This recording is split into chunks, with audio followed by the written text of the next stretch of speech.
Oke, berurutan aja Ki nanti. Oke. Berarti aku dong. Slide-nya udah nampak? Oke. Nampak. Nadia jaringan.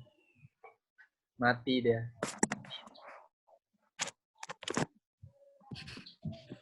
Gimana lah?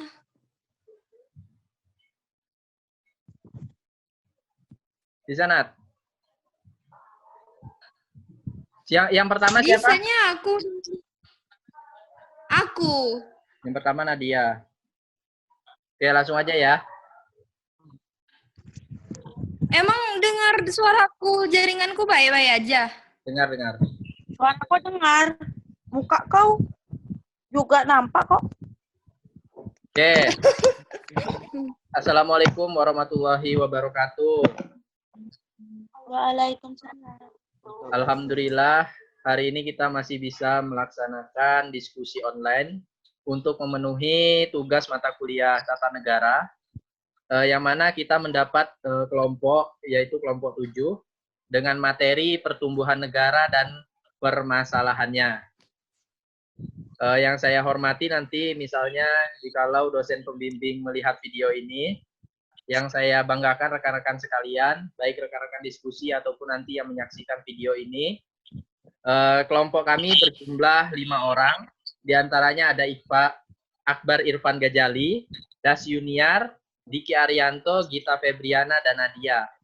Langsung saja kita masuk kepada materi pertama, yaitu materi yang akan dibawakan oleh saudari Nadia, yang mana materinya adalah pertumbuhan negara, yaitu pada bagian primer.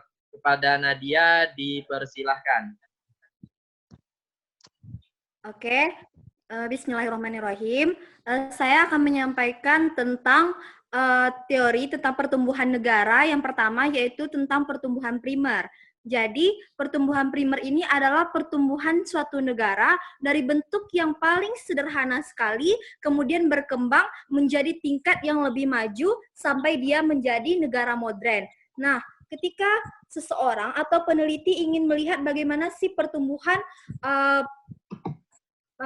secara primer ini, maka biasanya akan dilihat kepada masyarakat hukum yang masih hidup dengan cara sederhana, namun hidup dalam suatu keluarga yang besar. Contohnya suku Dayak dan lain sebagainya.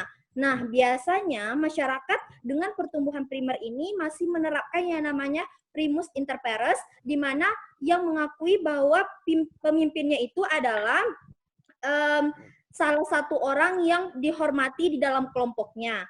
Nah, pertumbuhan negara dengan primer ini kemudian primus inter pares yang mereka yakini sebagai pemimpin ini kemudian berusaha untuk menaklukkan daerah atau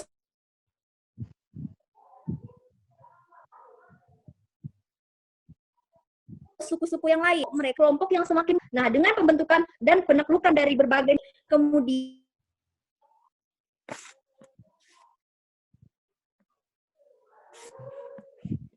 terbentuklah negara. Benar, jadi masyarakat hukum yang berada dalam suatu keluarga yang besar, kemudian dengan adanya penaklukan terhadap suku lain, sebuah negara.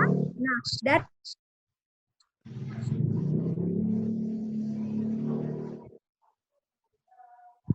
dari sebuah negara ini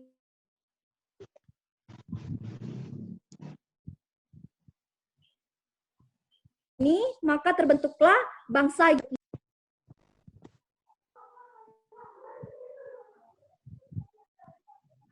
Ya, yang lain kayak mana dengarnya putus-putus atau enggak? Putus-putus. Nah, jaringan. Oke. Putus-putus. Mungkin kalau misalnya jaringannya bagus, penjelasan daripada saudara Nadia akan sangat luar biasa sekali. Tapi kalau misalnya nanti para penonton, para pemirsa yang menyaksikan video ini bisa membaca di PPT kami, agar nanti yang terjeda-jeda oleh jaringan itu bisa pahami lagi. Selanjutnya kita lanjut kepada materi Yuni, yaitu pertumbuhan sekunder. Dipersilahkan. Baiklah, saya akan menjelaskan materi tentang pertumbuhan sekunder. Pertumbuhan sekunder adalah pertumbuhan yang sudah ada sebelumnya atau negara yang sudah tumbuh. Namun karena adanya revolusi atau penaklukan-penaklukan atau penggabungan dua negara atau pemisahan-pemisahan juga bisa terjadi karena pemberontakan, negara yang sudah ada berubah bentuk menjadi negara lain atau negara yang lama digantikan dengan negara baru. Pertumbuhan negara sekunder misalnya karena terjadinya pemberontakan seperti yang dikatakan oleh Jelinek, dari kekuasaan pemberontakan namun didukung oleh rakyat dan ternyata pemerintahnya stabil, namun adanya juga muncul dari pengakuan-pengakuan dari negara lain yang bersifat sementara. Karena itulah pengakuan-pengakuan itu disebut oleh pengakuan de facto yang bersifat sementara. Nah, tetapi ketika pemerintah ini ternyata lebih baik dan bersifat maju, pernyataan de facto tadi, pengakuan de facto tadi yang bersifat sementara berubah menjadi pengakuan de jure yang bersifat tetap. Ini pernah dialami oleh negara Republik Indonesia pada tanggal 17 Agustus 1945, yaitu ketika Indonesia memproklamirkan kemerdekaannya, kemudian disusul oleh perlawanan bersenjata oleh seluruh rakyat Indonesia terhadap negara Belanda dan dibantu oleh tentara sekutu. Maka pada tahun itu juga Amerika dan India memberikan pengakuan de facto-nya kepada negara Republik Indonesia. Kemudian atas daerah Jawa, Madura, dan Sumatera dinyatakan merdeka. Pemerintahan berjalan terus di samping bertahan melawan serangan dari tentara Belanda yang diselingi dengan beberapa perundingan seperti perundingan Linggarjati dan Renville, serta kelas 1 dan 2, maka akhirnya dengan konferensi meja bundar, negara Republik Indonesia mendapat pengakuan de jure pada tanggal 17 Desember 1949. Setelah diakui kedaulatan negara Republik Indonesia atas seluruh wilayah bekas jajahan negara Hindia Belanda ini, maka negara-negara Indonesia, wilayah-wilayah di negara Indonesia dinyatakan merdeka, tetapi kecuali di Irian Barat. Kemudian pada saat itu juga negeri Belanda memberi penafsiran yang lain mengenai pengakuan de facto dan de jure. Pengakuan tidak ditujukan kepada negara Republik Indonesia, namun ditujukan kepada pemerintah Republik Indonesia. Sekian dari saya, terima kasih. Ya, terima kasih Saudari Dasi Yuniar. Kita lanjut kepada materi selanjutnya, karena yang mana kita ketahui jika ada pertumbuhan pasti ada permasalahan-permasalahan yang dialami dalam masa pertumbuhan tersebut. Baik itu mau manusia ataupun bahkan pembahasan kita hari ini yaitu pertumbuhan pada negara. Selanjutnya yaitu materi yang akan dibawakan oleh Saudara Akbar, yang mana materi yang akan dibawakan oleh Saudara Akbar adalah permasalahan pertumbuhan yang dialami oleh negara, yang mana Akbar mendapat poin nomor 1 dan nomor 2. Kepada Saudara Akbar dipersilahkan. Baiklah, Assalamualaikum warahmatullahi wabarakatuh. Saya akan menyambung materi dari rekan saya, yaitu poin pertama mengenai pemerataan dan pendapatan. Nah, dalam suatu negara, ini bisa dikatakan salah satu permasalahan ekonomi. Dan ujung-ujungnya akan dilahirkan ataupun akan berujung kepada suatu kemiskinan. Nah, dalam ekonomi, itu biasa yang mengukurnya adalah badan BPS, di mana di sini memiliki 14 kriteria dalam kemiskinan yang ada di Indonesia. Umumnya, kemiskinan yang ada di Indonesia itu lebih didominasi oleh Pulau Jawa dibandingkan dengan pulau-pulau lainnya. Nah, ada kawan-kawan bisa mengecek beberapa link yang telah disediakan oleh pemerintah. Data terbaru itu tepatnya diupdate pada bulan 3 2019, di mana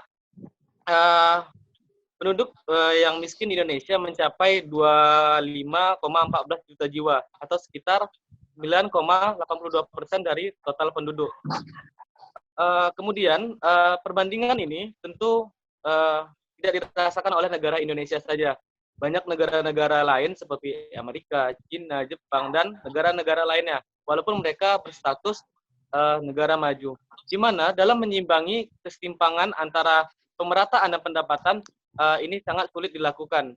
Namun lebih mudah dilakukan untuk negara-negara kecil seperti Brunei Darussalam dan negara-negara lainnya. Nah, baiklah, kita masuk ke poin yang nomor 2, itu mengenai tentang kesehatan. Dalam perkembangan suatu negara, kesehatan merupakan salah satu fondasi yang apabila masyarakatnya tidak sehat, tentu negara tersebut tidak bisa berkembang dengan baik. Hal inilah yang menjadi PR bagi setiap negara berkembang. Nah, Indonesia telah mengupayakan beberapa fasilitas, baik dari yang tingkat desa, kecamatan, kabupaten, provinsi, ataupun rumah sakit yang go internasional untuk bisa menangani penyakit-penyakit apa saja yang dialami oleh masyarakatnya. Namun ini tidak berjalan dengan mulus, banyak hambatan baik itu dari segi dana dan hambatan-hambatan lainnya. Namun pihak pemerintah khususnya di bidang kesehatan telah bekerja sama dengan beberapa rumah sakit baik yang negeri ataupun swasta dalam menangani pelayanan yang baik terhadap masyarakat.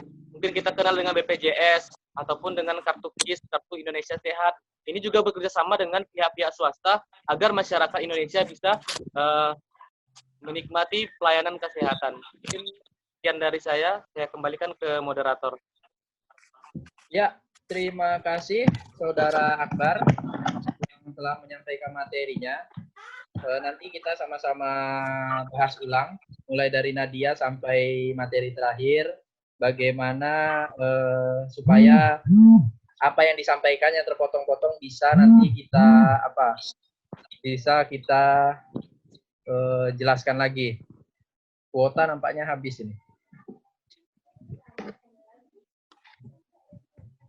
Baik, langsung saja. Materi selanjutnya yaitu materi yang akan saya bawakan sendiri, yaitu mengenai poin ke-3 dan ke-4, yang mana poin ketiga yaitu kurangnya fasilitas umum. Sebenarnya materi saya berkaitan dengan materi Akbar, poin kedua, yaitu yang mana fasilitas umum ini adalah salah satunya adalah pelayanan kesehatan. Pelayanan kesehatan itu apanya?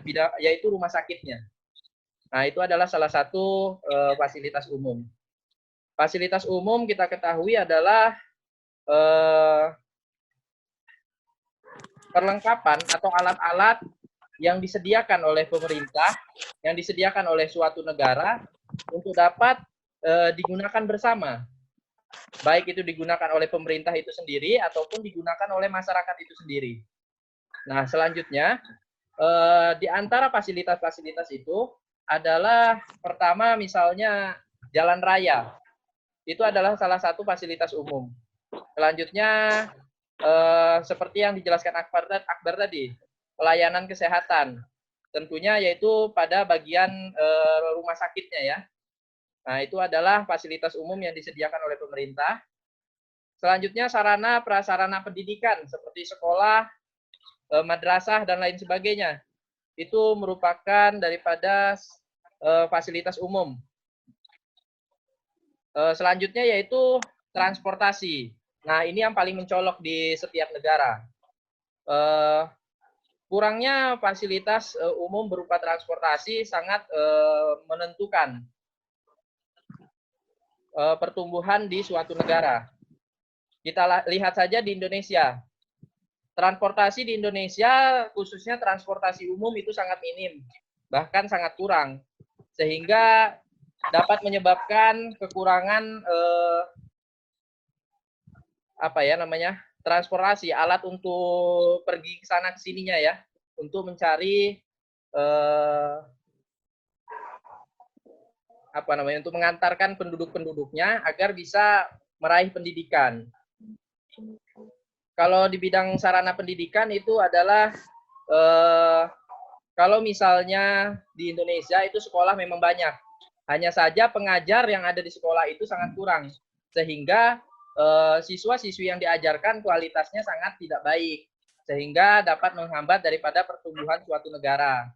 Karena kita ketahui syarat-syarat daripada pertumbuhan suatu negara, jika ingin negara tersebut maju dari negara berkembang ke negara maju, maka harus kesehatannya bagus, fasilitas transportasi dan lain sebagainya bagus, pendidikannya bagus, kualitas penduduknya bagus, maka baru bisa dia maju ke bidang pertumbuhan. Tapi kalau misalnya semua itu terhambat, apalagi dalam hal-hal beberapa bidang tadi, maka negara sangat sulit sekali untuk maju ke menjadi negara yang berkembang atau menjadi negara yang maju. Nanti sedikit mungkin kita bahas ulang, karena mungkin ada beberapa kata yang rancu. Selanjutnya kita masuk ke materi yang selanjutnya, yaitu materi keempat, yaitu rendahnya tingkat disiplin masyarakat. Di dalam PPT kami, dalam kelompok kita ini, kita hanya menyampilkan beberapa permasalahan saja, yang menurut kelompok kita permasalahan ini sangat berpengaruh terhadap pertumbuhan suatu negara. Rendahnya tingkat disiplin masyarakat dapat kita lihat ketika wabah seperti sekarang ini. Wabah COVID-19 sangat mengganggu sekali daripada tingkat kedisiplinan masyarakat yang tidak disiplin. Contohnya, pemerintah telah menetapkan lockdown. Kita disuruh di rumah saja. Tapi masih saja banyak masyarakat yang tidak ingin mendengarkan apa kata pemerintah. Sehingga kasus yang seharusnya hanya sedikit korbannya sekarang meningkat menjadi 3.000 lebih. Ini salah satu contoh rendahnya tingkat disiplin masyarakat. Kalau tingkat disiplinnya tinggi, kita bisa lihat di negara luar. Saya lupa nama negaranya. Itu memang awalnya mereka tinggi angka daripada korban daripada COVID ini. Tapi karena masyarakatnya mulai disiplin, akhirnya mereka dapat mengurangi daripada dampak COVID-19.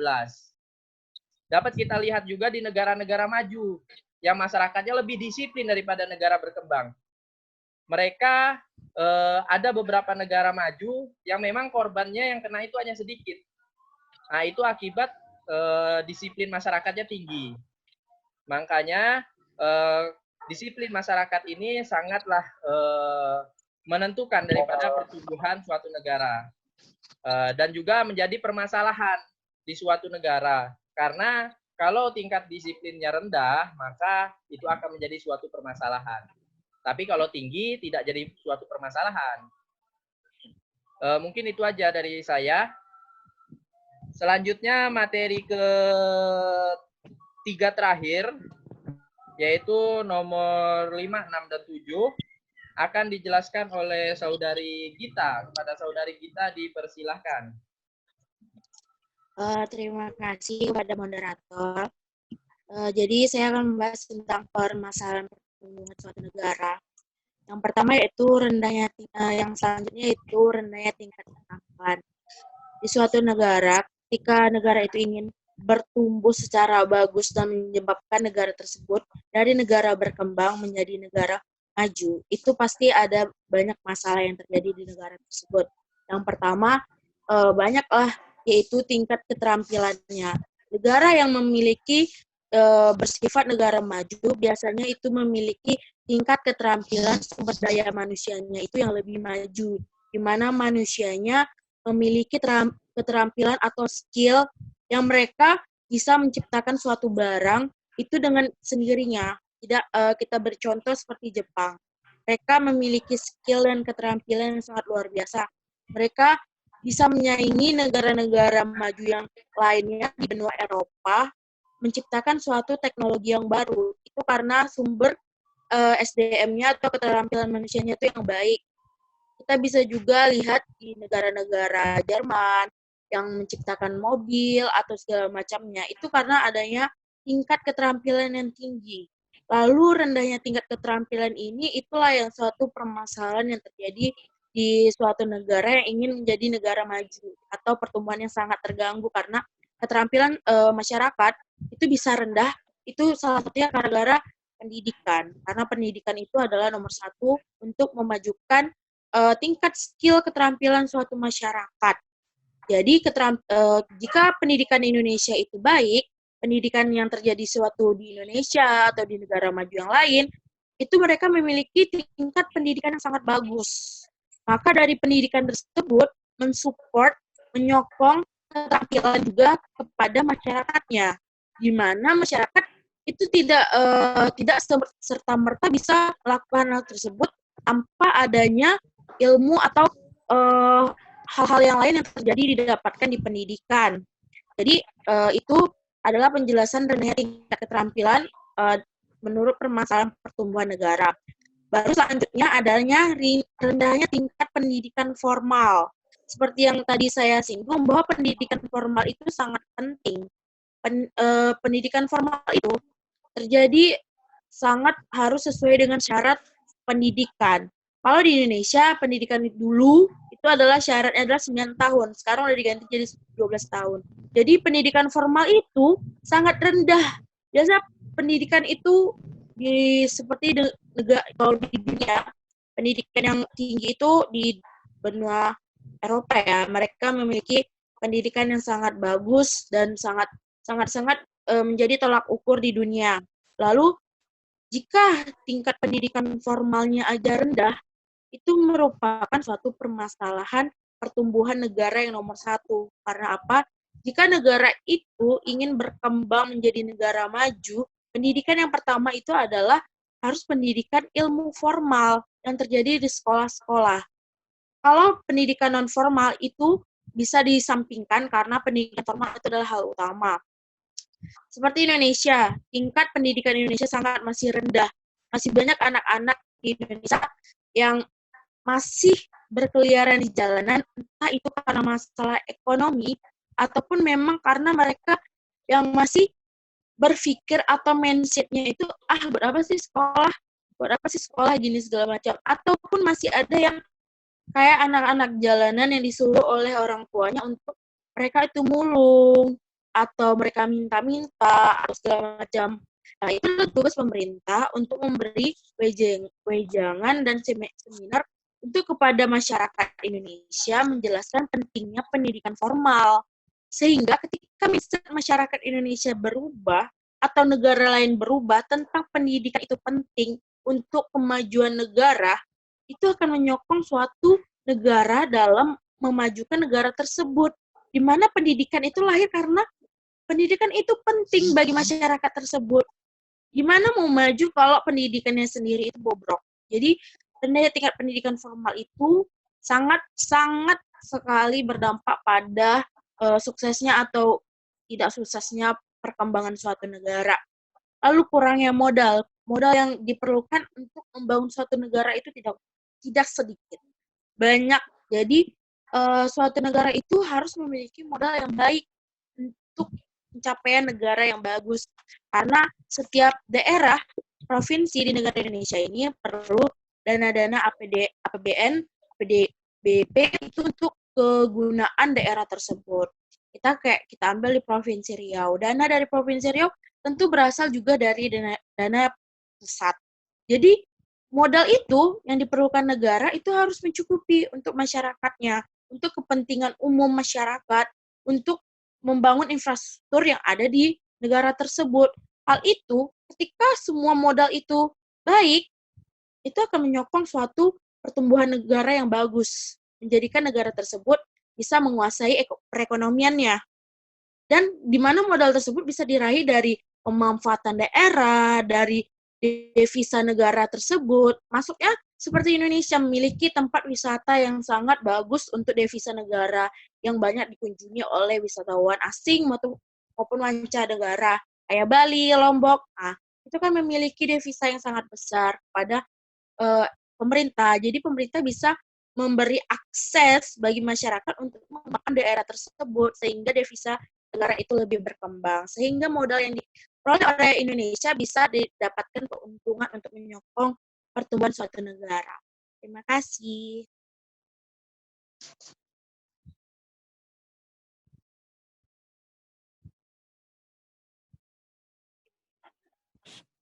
Sorry, tadi di mute. Oke, terima kasih kepada rekan-rekan sekalian yang sudah menyampaikan materinya. Walaupun ada beberapa mungkin yang terputus-putus akibat jaringan, nanti mohon kepada dosen pembimbing dimaklumi karena jaringan kami baik di kampung ataupun di kota sekarang mulai tidak baik. Dari permasalahan pertumbuhan suatu negara, nampaknya yang paling menonjol itu adalah permasalahan kurangnya modal. Karena tanpa modal, semuanya yang ada di atas tadi tidak akan bisa terlaksana. Sehingga yang di atas pun ikut menjadi terhambat akibat tidak adanya modal.